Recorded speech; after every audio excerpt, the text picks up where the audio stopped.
바울과 고린도 교인들 사이에 우상의 제물에 대한 이야기가 계속되고 있습니다.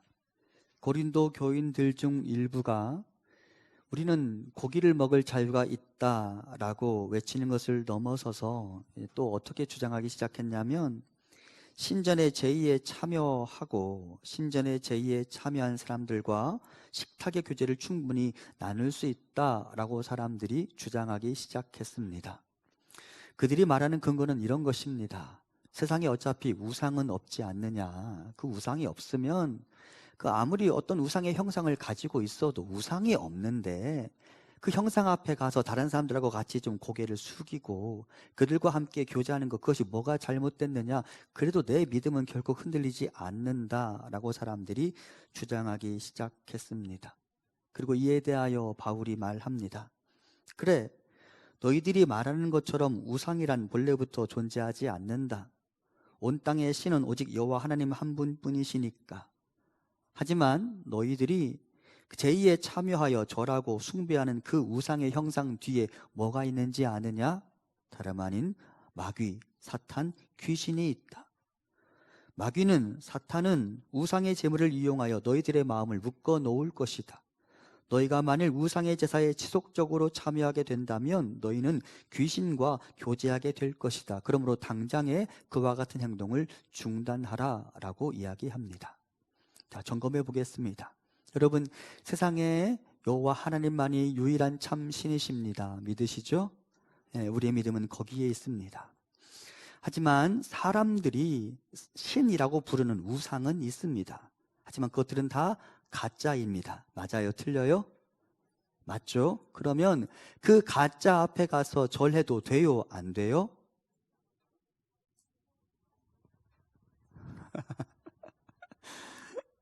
다시 점검하겠습니다. 세상에는 여호와 하나님 한 분밖에 없습니다. 맞아요? 틀려요? 신은 그분밖에 없습니다. 그런데 사람들이 신이라고 여기는 어떤 존재들이 있어서 그 신의 형상을 만들어 놓았습니다. 그리고 사람들이 그 앞에 가서 절을 합니다.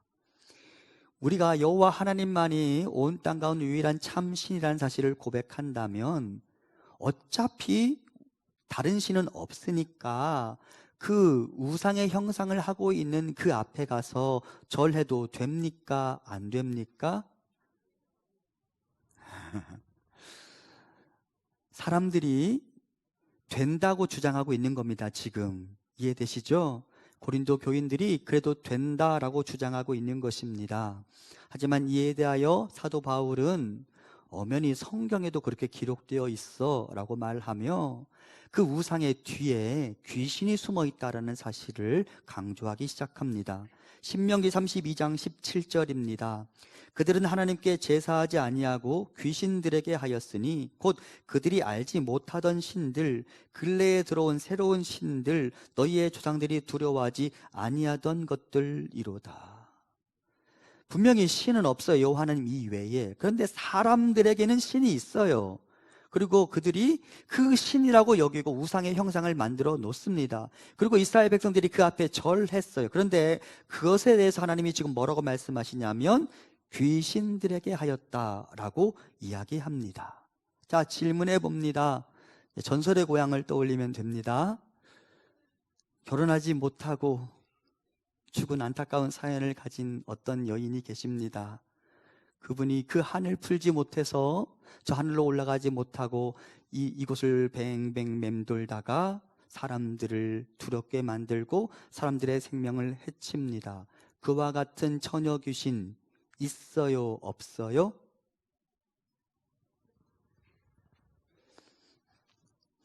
여러분, 사람의 영혼은 죽고 나면 낙원이든지 음부든지 둘 중 한 곳에 가게 됩니다.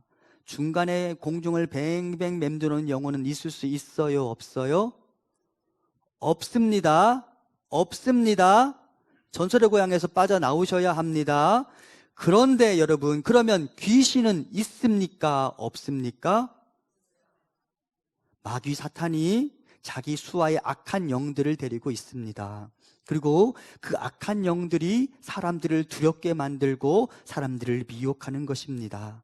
제가 점집에 가본 적은 없지만 드라마를 보거나 영화를 보면 그 점집에 있는 사람들의 태도는 한결같더라고요. 이거 안 하면 당신 큰일 나. 이거 안 붙이고 다니면 당신 큰일 나. 이 문제 해결하지 않으면 당신 집에 우환이 있을 거야. 한결같이 두려움을 심어 놓습니다. 한결같이 염려를 심어 놓습니다. 그게 마귀 사탄이 귀신을 통하여 사람들에게 하는 일입니다. 그리고 그것으로 우리가 하나님 대신 다른 것을 선택하게 만듭니다. 지금 고린도 교인들은 그럴 위험에 처해 있다라고 사도 바울은 이야기합니다. 바울은 고린도 교인들이 신전의 제의에 참여하고 신전에서 막 내려온 제물에 참여하는 것은 마귀와 함께 귀신과 함께 식사하는 것과 다름없다라고 말하며 그것으로 고린도 교인들이 귀신의 영역에 참여할 위험에 처해 있다라고 이야기합니다. 그리고 그들이 계속해서 자신들의 자유와 권리를 포기하지 않을 때에는 구원의 가능성마저 사라지게 될 것이라고 경고합니다. 당시의 신전, 제가 몇 주 전에 말씀드렸던 것처럼 사람들이 결혼식도 거기서 했고 우리식으로 말하면 고이혼도 거기서 했을 거예요. 그러니까 사람들의 그냥 삶의 무대였어요. 사람들의 공동체 모임의 장소였어요. 하지만 그 신전에서 이루어지는 일들이 단순한 사람과 사람 사이의 사교 이외의 의미가 있었다는 것은 당대의 문헌들이 이미 증명해 줍니다. 파피루스, 당시에 그 기록물을 남기기 위해 양피지에 기록한 파피루스에 보면 신전에서 진행된 그 만찬에 어떤 사람들을 초대하는 초청장이 하나 발견되었어요. 그 초청장에 다음과 같은 기록이 있었습니다. 신이 당신을 내일 9시부터 데오레이온에서 열리는 잔치에 초대합니다. 그러니까 당시에 신전에서 있었던 어떤 세레머니는 여러분 단순한 사람들과 사람 사이의 교제를 넘어서서 뭔가 영적인 의미가 있었다라는 것입니다. 그럼에도 불구하고 고린도 교인들이 그 신전의 제의에 참여하는 것을 머뭇거리지 않았습니다. 어차피 신은 여호와 하나님 한 분뿐인데 라고 말하면서 이에 대하여 바울은 그리스도인이 되었지만 우상의 제의에 참여하는 자들이 구원의 대열에서 일탈할 수 있다라는 사실을 가르쳐주기 위하여 출애굽한 이스라엘 백성들의 삶을 인용하기 시작합니다.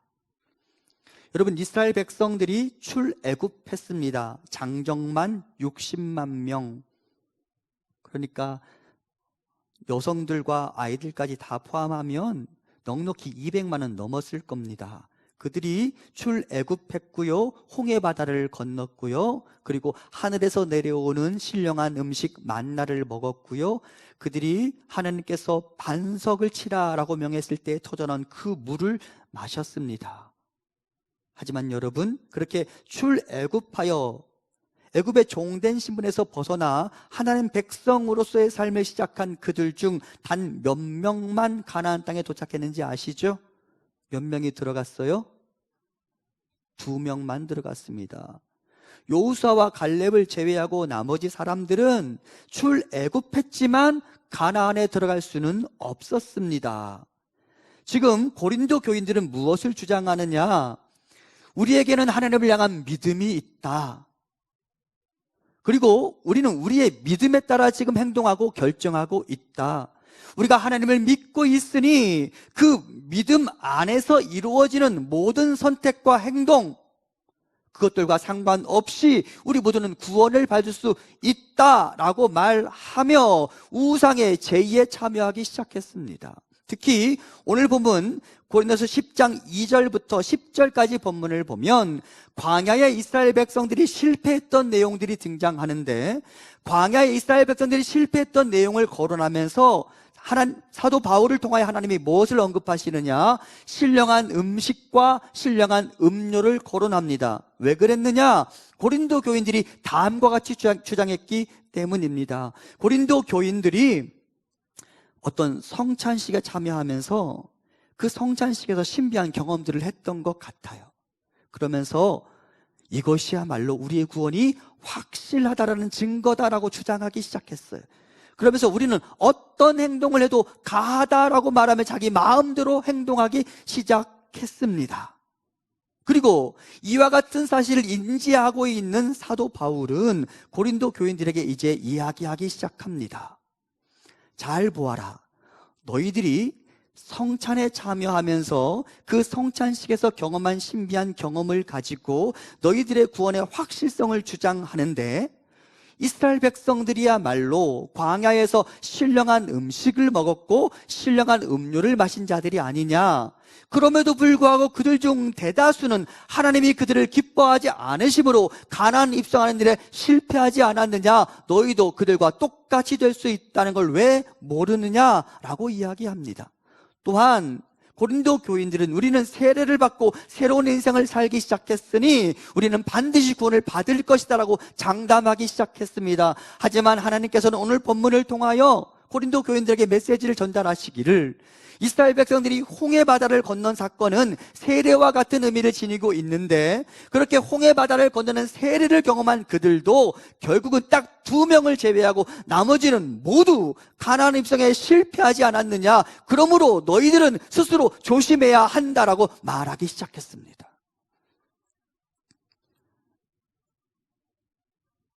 광야의 이스라엘 백성들이 10장 2절부터 10절까지 내용을 가만히 들여다보면 우상숭배의 문제에 빠져 있었고 더불어 성적인 음란의 행동에 빠져 있었습니다.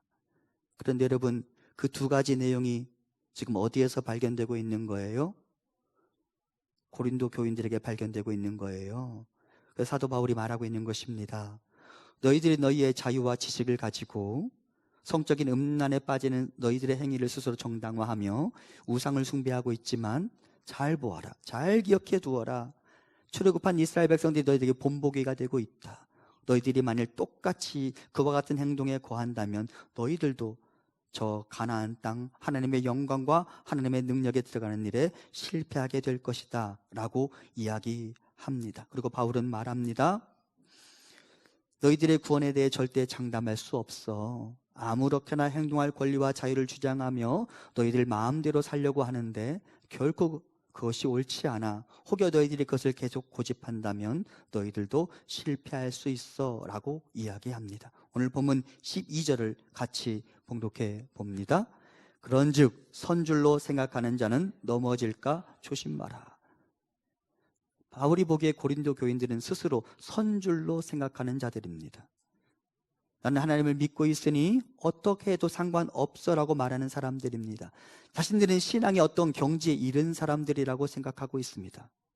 그리고 나에게는 자유와 권리가 있다고 말하며 하나님의 뜻이 아님에도 불구하고 하나님의 뜻을 어겨가면서 자신들의 악한 본능을 따라 움직여가고 있었습니다. 그리고 하나님께서는 사도 바울을 통하여 고린도 교인들에게 이렇게 말씀하시죠. 선줄로 생각하는 자 조심하라. 왜? 너희들도 넘어질 수 있다. 그리고 하나님께서는 사도 바울을 통하여 고린도 교인들에게 이제 이렇게 말씀하십니다. 오늘 우리가 읽진 않았지만 14절에 이렇게 기록되어 있습니다. 같이 봅니다. 시작. 그런즉 내 사랑하는 자들아 우상 숭배하는 일을 피하라. 아멘. 애굽의 흔적을 지워버려야 했던 이스라엘 백성들처럼 고린도 교인들도 고린도의 흔적을 지워버려야 했습니다. 하지만 고린도 교인들은 그것을 거부하고 있습니다. 사실은 내가 자란 곳의 문화와 흔적을 지우는 것이 결코 쉬운 일이 아닙니다. 다시 이스라엘 백성들 이야기를 해볼까요? 그들이 홍해바다를 건넌 이후에도 계속해서 애굽의 흔적을 몸에 지니고 있었다는 것 아십니까? 그거 쉽게 포기되는 게 아니기 때문입니다. 자, 곰곰이 생각해 봅니다. 이스라엘 백성들은 하나님을 믿는 사람들이었습니다. 맞아요? 틀려요? 맞습니다. 그들에게 하나님은 그들의 유일한 구원자이십니다. 애굽의 신은 하나님 앞에 좀 속된 말로 잽도 안 돼요. 애굽의 신은 신이 아니에요. 사람들이 만들어낸 것에 불과합니다. 그러니까 이스라엘 백성들은 하나님을 그들의 유일한 구원자요 신이라고 믿고 있었습니다. 하지만 그들이 애굽의 신의 형상들을 과감하게 포기하지 못했습니다. 왜 그러느냐? 찝찝하니까. 찜찜찜. 뭐가 표준어일까요? 아무튼 그거니까. 여러분께 질문해 봅니다. 시험 보러 가는 날 아들, 딸에게 미역국 먹이면 됩니까? 안 됩니까? 미역국 먹이면 돼요? 안 돼요? 근데 먹여보셨습니까? 저분은 참 대단한 분이시네. 미역국 먹느냐 아니느냐가 그 아이의 시험 결과에 별로 상관이 없다는 거 아시죠? 그럼에도 불구하고 미역국 못 먹이죠? 왜? 찝찝해서. 그렇죠? 찝찝해서. 그게 표준어인지. 이스라엘 백성들이 분명히 하나님이 온 땅의 유일한 신이라는 사실을 믿고 있습니다. 그런데 여러분, 그들이 애굽의 우상을 완전히 버리지 못합니다. 난 분명 하나님을 믿고 있지만 내가 이거 완전히 모른 척하면, 내가 이거 완전히 버려버리면 얘가 나한테 해코지 할까봐 뭔가 염려가 있는 것입니다. 그래서 몰래 감춰놓는 것이죠. 숨겨놓는 것이죠. 언제까지 그랬을까요? 자, 먼저 출애굽기 33장 5절입니다. 여호와께서 모세에게 이르시기를 이스라엘 자손에게 이르라. 너희는 목이 곧은 백성인즉 내가 한순간이라도 너희 가운데 이르면 너희를 진멸하리니 너희는 장신구를 떼어내라. 그리하면 내가 너희에게 어떻게 할 것인지 정하겠노라 하셨습니다. 이거 어디냐? 시내산 아래입니다. 이미 홍해바다를 건넜습니다. 그리고 시내반도의 가운데 지점까지 이르렀습니다. 시내산, 이스라엘 백성들이 하나님의 율법을 받은 자리입니다. 이미 십계명을 받았습니다. 십계명의 제1계명 뭐예요? 넌 나 외에 다른 신을 내게 두지 말라. 분명히 하나님 백성으로서의 삶이 무엇인지 그들이 익히 알고 들었음에도 불구하고 그 애굽의 장신구, 우상의 흔적들을 떼어낼 수가 없었습니다. 왜? 찝찝해서. 그러면 여러분, 지금 이 장면, 시내산에서 모세가 그거 떼어내라 했으니까 그러면 이스라엘 백성들이 완전히 그 문제를 해결했을까요? 그렇지 않아요. 어디까지 가는지 아세요? 여호수아 24장 14절입니다. 그러므로 이제는 여호와를 경외하며 온전함과 진실함으로 그를 섬기라. 너희의 조상들이 강 저쪽과 애굽에서 섬기던 신들을 치워버리고 여호와만 섬기라. 어디까지냐? 가나안 땅에 들어갔을 때까지도 이것을 버릴 수가 없었어요. 행여, 나는 분명 하나님을 믿고 있는데 행여 내가 이것을 소홀히 여기면 얘가 나한테 폐를 끼칠까 봐, 나를 어렵게 만들까 봐 이것들을 버릴 수가 없었던 것입니다. 그리고 여러분, 이스라엘은 그것을 버리지 못함으로 말미암아 장정만 60만 명이 출발했는데 단 2명만 가나안 땅에 갔고 그들이 오랜 시간 동안 광야의 힘든 시간들을 보내야만 했습니다. 그 우상의 흔적들 때문에. 그리고 하나님께서는 사도 바울을 통하여 지금 고린도 교인들에게 이야기하고 있는 것입니다. 그것 버리지 않으면 너희들의 본보기가 되는 출애굽한 이스라엘 백성들처럼 너희들도 가나안 입성의 영광, 그것을 누리지 못하게 될 것이라고 이야기합니다. 따라서 지금의 고린도 교인들 또한 세례와 성찬의 경험으로 자신의 구원이 완전히 이루어졌다고 착각하지 말아야 하며 모든 이방의 습관으로부터 달아나야만 했습니다. 전적인 하나님의 은혜도 모르고 스스로 선줄로 생각하고 자신의 신학적 견해와 식견으로 하나님의 뜻을 곡해하고 하나님의 뜻을 어기고 자기 자신을 정당화하려는 사람들을 향한 하나님의 경고였습니다.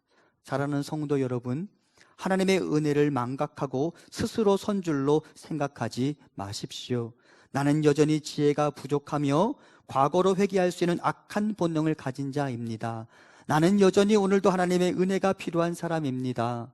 사도 바울은 단 한 번도 다 이루었다고 말한 적이 없습니다. 다 이뤘다고 말할 수 있는 건 누구예요? 예수 그리스도 한 분뿐이십니다. 그런데 고린도 교인들이 다 이루었다고 말하며 자신의 구원은 절대 취소할 수 없다고 말하며 하나님의 뜻과 반대 방향으로 계속 걸어가고 있었습니다.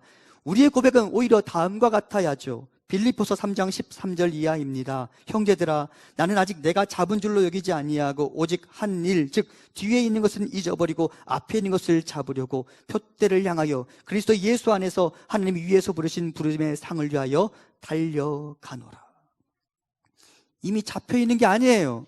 우리는 잡으려고 달려가는 자들이에요. 그런데 고린도 교인들이 다 잡았다고 말하고 아무렇게나 살기 시작했어요. 그리고 사도 바울은 그들을 향하여 경고하고 있는 것이죠. 다 이루었다고 생각하고 오만에 빠지지 말고 늘 하나님의 전적인 은혜가 없으면 나는 아무것도 아니라는 사실을 깨닫고 하나님으로부터 멀어지지 말아야 합니다. 그리고 어떻게 해서든 하나님의 은혜를 구해야 합니다. 여러분, 내가 나를 구하는 게 아닙니다. 나의 믿음이 나를 구원합니다. 맞아요? 틀려요? 안 넘어오시네.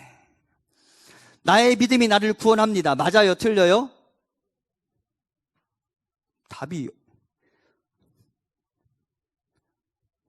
나의 믿음이 나를 구원합니다. 맞아요? 틀려요? 틀립니다. 나의 믿음이 나를 구원할 수 없습니다. 하나님의 은혜가 나를 구원하는 것입니다. 하나님이 나를 구원하시는 것입니다. 근데 사람들이 내 믿음이 나를 구원한 줄 알고 착각해요. 그리고 오만에 빠지죠. 사랑하는 성도 여러분, 나는 나를 구원할 수 없습니다. 하나님의 은혜가 오늘도 나에게 임하지 않으면 나는 한순간도 하나님 앞에 설 수 없는 자입니다. 그런데 고린도 교인들이 착각하고 있어요. 그리고 스스로 선줄로 생각하고 있는 것이죠. 이번 주 중에 민수기에 나오는 나시린에 대한 본문을 읽었습니다. 여러분도 읽으셨죠? 네, 나시린에 대한 본문을 읽었습니다.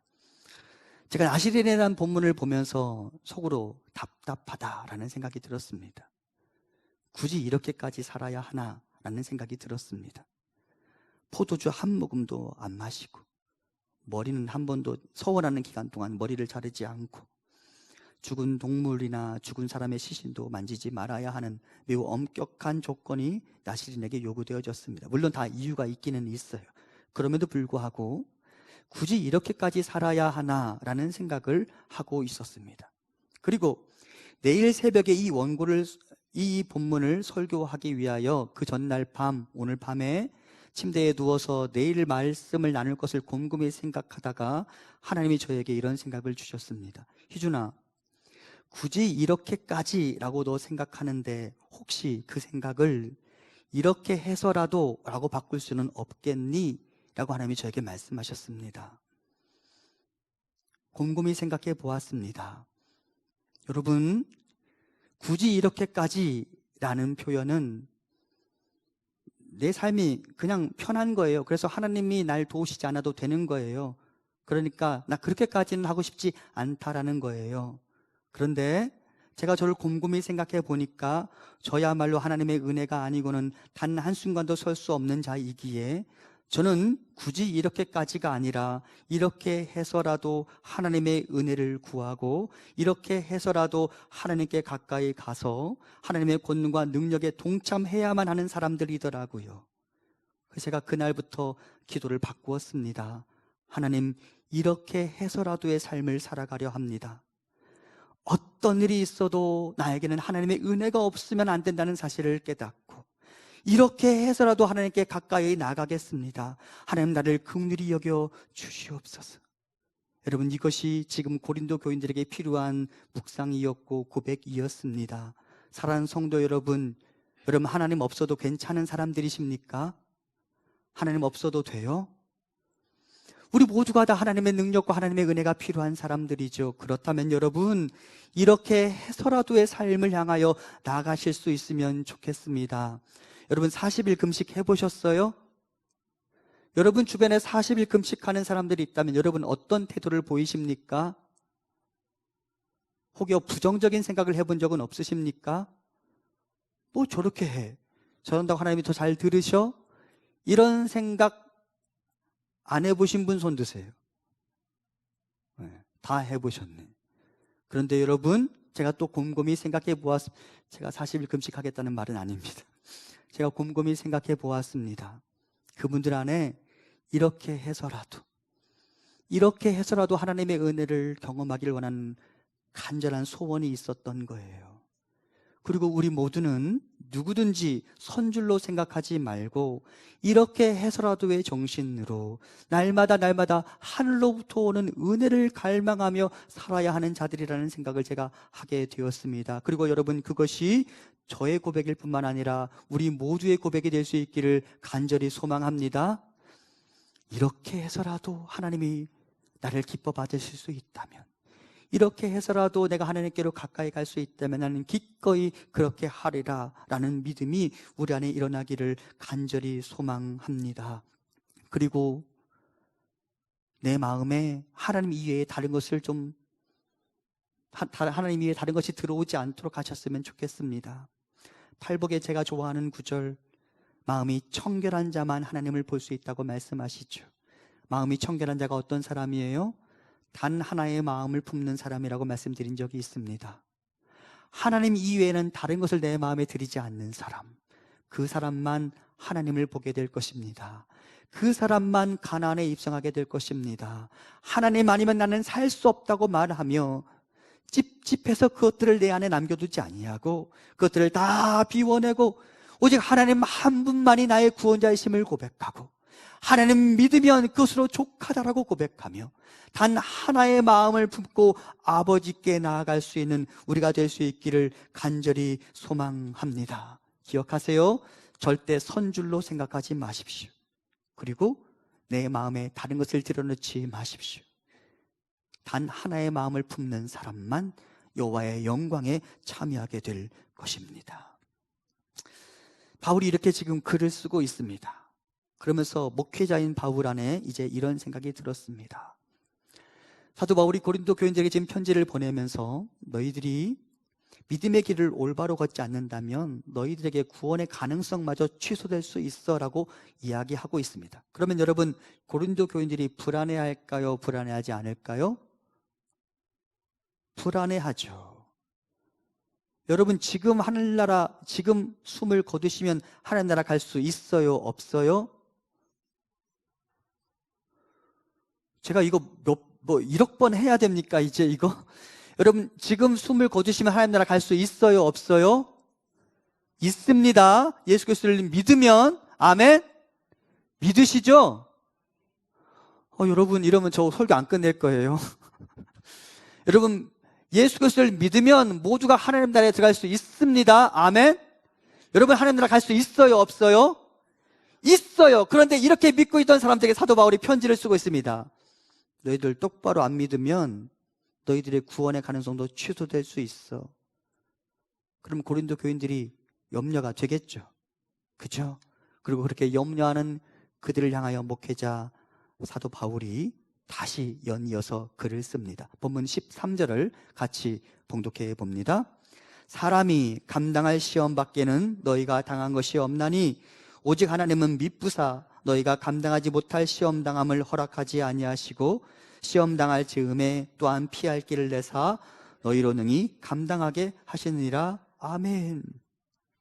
고린도 교인들이 우리가 앞으로 만나는 다양한 시험들 속에서 우리가 견딜 수 있을까요?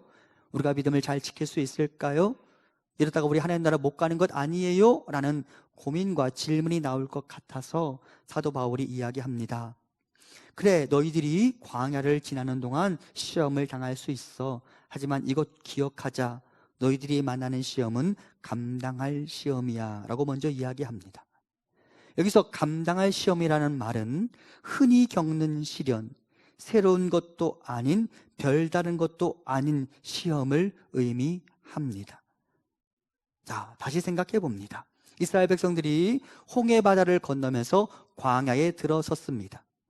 광야에 옷 쇼핑할 때 있어요? 없어요? 물을 넉넉하게 마실 수 있어요? 없어요? 먹을 것이 많아요? 적어요? 먹을 것이 분명히 적을 거예요. 마실 물이 적을 거예요. 어제 입었던 옷 오늘 또 입고 내일 또 입고 또 입어서 애굽에서처럼 화려하게 살 수 없을 거예요. 광야는 그런 곳이죠. 그런데 여러분, 이스라엘 백성들이 광야로 들어서서 그것들 때문에 시험을 받았습니다. 이에 대하여 하나님 뭐라고 말씀하시느냐? 얘들아, 광야라면 충분히 예측할 수 있는 시험이지 않았냐? 그런데 이스라엘 백성들은 광야에 들어섰음에도 불구하고 광야가 아닌 곳에 사는 사람들처럼 살고 싶었던 거예요. 그리고 하나님 말씀하십니다. 감당할 시험, 충분히 예측되는 시험, 충분히 예상할 수 있는 시험, 그것들이 앞으로도 너에게 펼쳐질 것이다. 그러므로 당황하지 말아라. 그것만 인지한다면 너희들 그 시험을 통과할 수 있을 것이다.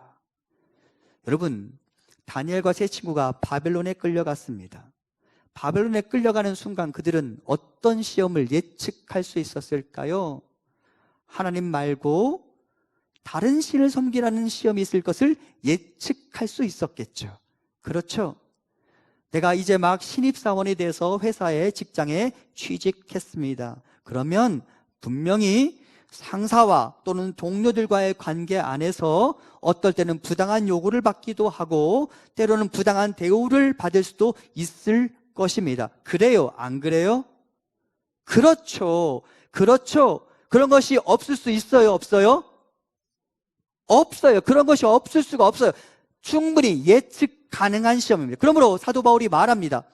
너희들이 앞으로 이 땅을 살아가면서 다양한 시험들을 만날 건데 그 시험들은 충분히 감당할 시험이야. 즉 예측 가능한 시험이야. 그러므로 그 시험들이 온다고 당황하지 마라고 먼저 이야기합니다. 그래서 현대어 성경은 이 구절을 이렇게 번역합니다. 여러분에게 파고드는 악한 욕망은 새로운 것도 별다른 것도 아니라는 점을 기억하십시오. 여러분, 시험에 대해 우리가 이러한 태도를 갖는 것이 매우 중요합니다. 광야라면 충분히 예측할 수 있는 시험, 이제 막 신입사원이 됐다면 충분히 예측할 수 있는 시험,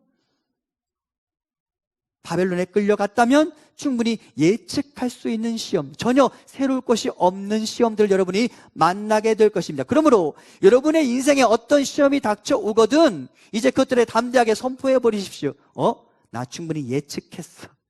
나 충분히 계산하고 있었어. 네가 올 줄 알았어. 나는 이제 너를 뚫고 지나갈 거라고 선포하시기 바랍니다. 그거 절대 새로운 것이 아니라는 말씀입니다. 그러면서 사도 바울이 이제 시험이라는 단어를 거론하죠. 시험이라는 단어는 어떤 의미가 있느냐? 인내하다, 자세히 조사하다, 훈련하다, 증명하다, 그리고 유혹하다 등의 의미를 갖습니다. 이 다양한 시험의 내용들을 가지고 오늘 두 가지 시험의 측면을 이야기하려 하는데요. 여러분, 하나님이 사람에게 상을 주시기 위해 시험하시는 경우가 있습니다. 그 시험 없는 인생은 어디에도 없습니다. 다윗이 사울이 자기를 죽이려 한다는 사실을 알게 되었습니다. 그리고 친구 요나단에게 그것을 걱정하듯 이제 확인하죠. 내 아버지가 나를 죽이려 하는데 내가 어떻게 할까? 그러자 요나단이 그럴 리 없어 라고 이야기하고, 다윗이 아니야, 정말 위태로운 것 같아 라고 이야기하자 요나단이 그러면 내가 아버지에게 가서 확인해 볼게 라고 말하고, 아버지의 뜻을 내가 너에게 사인으로 전달해 줄게 라고 이야기합니다. 그 사인의 내용이 뭐냐? 사무엘상 20장 19절 이하입니다. 너는 사흘 동안 있다가 빨리 내려가서 그일이 있던 날에 숨었던 곳에 이르러 에셀 바위 곁에 있으라. 내가 관역을 쏘려 함같이 화살 셋을 그 바위 곁에 쏘고 아이를 보내어 가서 화살을 찾으라 하며, 내가 짐짓 아이에게 이르기를 보라, 화살이 내 이쪽에 있으니 가져오라 하거든 너는 돌아갈지니 여호와께서 살아계심을 두고 맹세하노니 내가 평안 무사할 것이요, 만일 아이에게 이르기를 보라, 화살이 내 앞쪽에 있다 하거든 내 길을 가라, 여호와께서 너를 보내셨음이니라. 이것이 다윗과 요나단 사이에 주고받은 사인입니다. 무슨 말이냐? 요나단이 아버지의 의중을 확인한 다음에 아버지가 너를 죽이려 한다 라는 것을 확실히 알고 그것을 다윗에게 의사표현을 하려면 어떻게 하기로 약속했느냐? 너 에셀 바위 곁에 있어. 그리고 내가 화살을 쏠 거야. 이 화살이 에셀 바위 곁을 지나가게 되면 그것은 내가 이곳으로 돌아오면 안 된다는 사인이야. 너는 그 즉시 광야로 달아나야 돼. 혹여나 내가 화살을 쐈는데 이 화살이 에셀 바위에 미치지 못하고 떨어지거든 너는 돌아와도 돼. 아버지가 너를 죽이지 않을 거야. 이런 서로 사인을 주고받았습니다. 그리고 이제 다윗이 에셀 바위 곁에 앉아있고 요나단이 활을 쏘고 있습니다. 자, 여러분 같으면 요나단이 쏘는 화살이 에셀 바위를 지나갔으면 좋겠습니까? 에셀 바위 전에 떨어지면 좋겠습니까? 전에 떨어지면 좋겠죠. 왜? 왕궁이 더 좋으니까, 예루살렘이 더 좋으니까, 광야는 싫으니까. 다윗도 똑같이 생각하고 있었을 것입니다. 하지만 여러분, 그 화살은 어디로 갔을까요? 에셀바이를 지나갔습니다. 그 즉시 다윗은 달아나야만 했죠. 광야로 가야만 했죠. 분명히 다윗도 왕궁이 좋았어요. 그럼에도 불구하고 그는 광야로 가야만 했습니다. 왜 그랬을까? 광야의 훈련과 광야의 교훈이 없으면 다윗은 왕이 될 수 없었으니까. 하나님은 다윗을 향해 다윗 자신이 생각하는 것보다 더 큰 꿈을 가지고 계셨습니다. 그리고 다윗에게 하나님 상급을 주기를 원하셨습니다. 왕관을 주고 왕궁을 선물해 주기를 원하셨습니다. 그래서 다윗 자신은 지금은 예루살렘으로 가고 싶었지만 하나님은 다윗에게 시험을 허락하시고 다윗을 광야로 인도하셨습니다. 그리고 그곳에서 훈련받게 하셨죠. 왜? 그래야 그가 하나님 기뻐하시는 임금이 될 수 있을 테니까. 그래서 하나님 우리에게 감당할 시험을 허락하십니다. 사랑하는 성도 여러분, 내가 분명 하나님 안에 있음에도 불구하고 여러분에게 광야가 허락되었다면 하나님이 내가 생각하는 것보다 나에게 더 큰 선물을 주기를 원하신다는 사인으로 받아들이시기 바랍니다. 하나님 나에게 내가 생각하는 것보다 더 큰 기대감을 가지고 계세요. 그래서 너는 지금 왕궁에 들어와 있을 때가 아니야. 너는 광야로 나가서 훈련받을 때야 라고 하나님 말씀하시는 것입니다. 그리고 그곳에서 훈련받고 다시 왕궁으로 컴백하기를 하나님이 원하십니다. 그러므로 하나님이 나에게 그렇게 허락하시는 시험에 대해서 여러분 거부하지 마시고, 그렇거든 하나님께 기도하십시오. 하나님, 기왕에 저에게 이 광야의 시험이 허락되었다면 제가 잘 견딜 수 있도록 도와주시옵소서. 통과할 수 있도록 도와주시옵소서. 그러면 여러분 반드시 다시 왕궁으로 돌아오게 될 것입니다. 이 은혜가 여러분에게 있기를 간절히 소망합니다. 더불어 인간이 자초하는 시험이 있어요. 인간의 탐욕 때문에. 여러분, 이스라엘 백성들이 광야에 있습니다. 근데 그들이 광야에 없는 것을 가지고 하나님께 따지기 시작합니다. 민수기 11장 4절과 5절입니다. 그들 중에 섞여 사는 다른 인종들이 탐욕을 품음에 이스라엘 자손도 다시 울며 이르되 누가 우리에게 고기를 주어 먹게 하랴. 우리가 애굽에 있을 때는 값없이 생선과 오이와 참외와 부추와 파와 마늘들을 먹은 것이 생각나거든. 여러분, 광야에 참외와 부추와 파와 마늘과 오이가 있어요? 없어요? 없어요. 근데 왜 거기 가서 파와 부추와 마늘과 뭐 이런 것들을 따지고 있어요? 없어요. 근데 없는데 없는 것 가지고 지금 원망하고 있어요. 탐심 때문에. 탐심. 만족할 수가 없는 거예요. 심지어 성경 다른 구절을 보면 이스라엘 백성들이 하늘 위에서 내려온 만나를 두고 뭐라고 표현하느냐? 하찮은 음식이라고 표현해요. 하나님이 주셨는데. 그리고 인간은 그 탐심의 노예가 되어서 죄로 이끌려 들어갑니다. 사랑하는 성도 여러분, 탐심을 다스릴 수 있기를 간절히 소망합니다. 자족하시기 바랍니다. 하나님이 나에게 주신 선물은 모두 다 귀한 줄로 고백하시기 바랍니다. 여러분, 하나님의 말씀이 나에게 들려졌는데도 그 말씀이 열매를 맺지 못해요. 그러면 씨의 잘못입니까? 내 마음의 잘못입니까? 깜짝이야. 씨의 잘못이에요? 내 마음의 잘못이에요? 마음의 잘못이면 씨에는 아무 문제가 없어요. 그 하나님의 말씀, 그 하나님의 나를 향해 베푸신 은혜는 아무런 문제가 없어요. 그러므로 하나님이 나에게 주신 은혜에 감사할 수 있기를 간절히 소망하고요. 여러분, 탐심을 버리고 자족할 수 있는 비밀을 알아갈 수 있게 되기를 간절히 소망합니다. 시험, 감당할 시험입니다. 예측 가능한 시험입니다. 통과할 수 있습니다.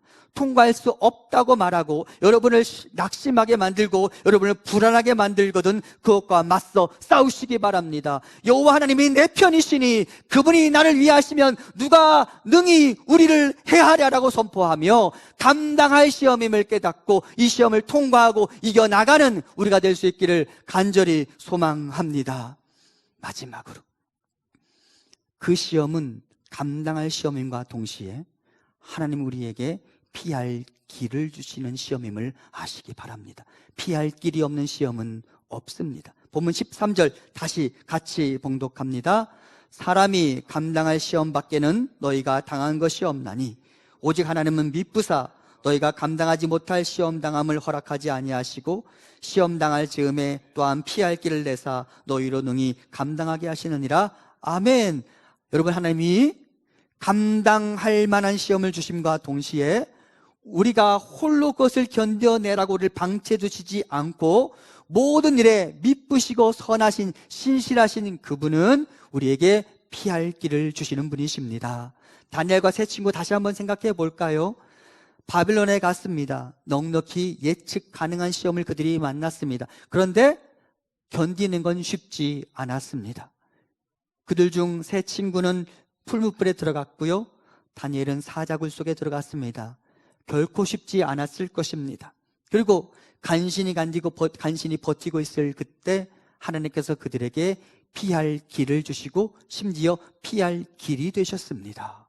사자의 입을 막아버리셨어요. 피할 길을 주셨죠.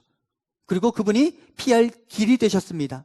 여러분, 그 풀무불 속에 몇 명이 들어갔어요? 3명이 들어갔습니다. 하지만 느부갓네살에 보니까 그 안에 몇 명이 있었어요? 4명이 있었습니다. 하나님을 대신하는 하나님의 사자가 그 안에서 그 세 친구의 피할 길이 되셨습니다. 사랑하는 성도 여러분, 우리가 하나님 앞에 붙잡혀 있기만 한다면 우리가 감당할 만한 시험이라고 예측하고 준비했음에도 불구하고 그 시험을 견디기 어려운 그 순간에 미쁘신 하나님이 우리와 함께 하셔서 우리에게 피할 길을 주실 줄 믿습니다.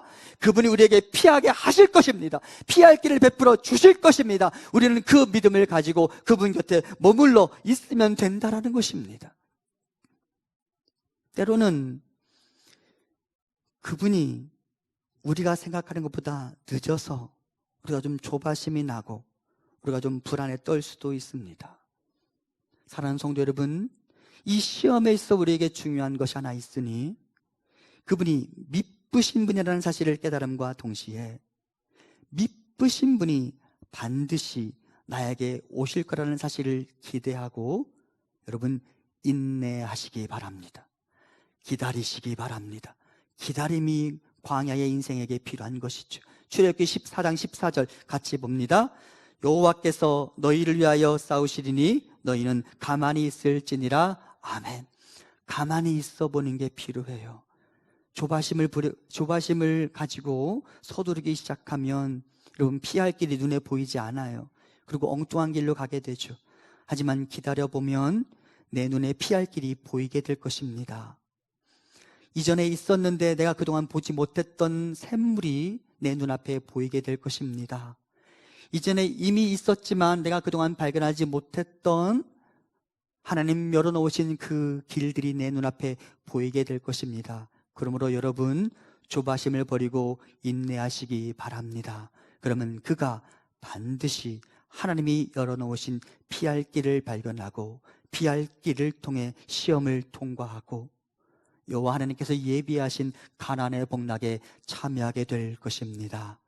사랑하는 성도 여러분, 우리 모두 선줄로 생각하지 말고 오늘도 나에게는 다시 하나님의 은혜가 필요하다는 사실을 깨닫고 겸손히 이렇게 해서라도 나는 하나님의 은혜를 누리기를 원합니다라고 말하는 그 기도와 간절한 자세로 하나님 앞에 나아갈 수 있게 되기를 간절히 소망합니다. 시험을 만나거든 당황하지 마세요. 감당할 시험입니다. 그리고 우리가 그분 앞에 있으면 그분은 우리에게 피할 길을 주실 것입니다. 하나님 베푸시는 은혜로 내가 만난 시험 그것에 굴복하여 쓰러지지 아니하며 그 시험을 이겨내고 통과해 나가며 그것을 통해 여호와의 영광과 능력과 복락에 참여하는 우리 모두가 될 수 있기를 간절히 소망합니다.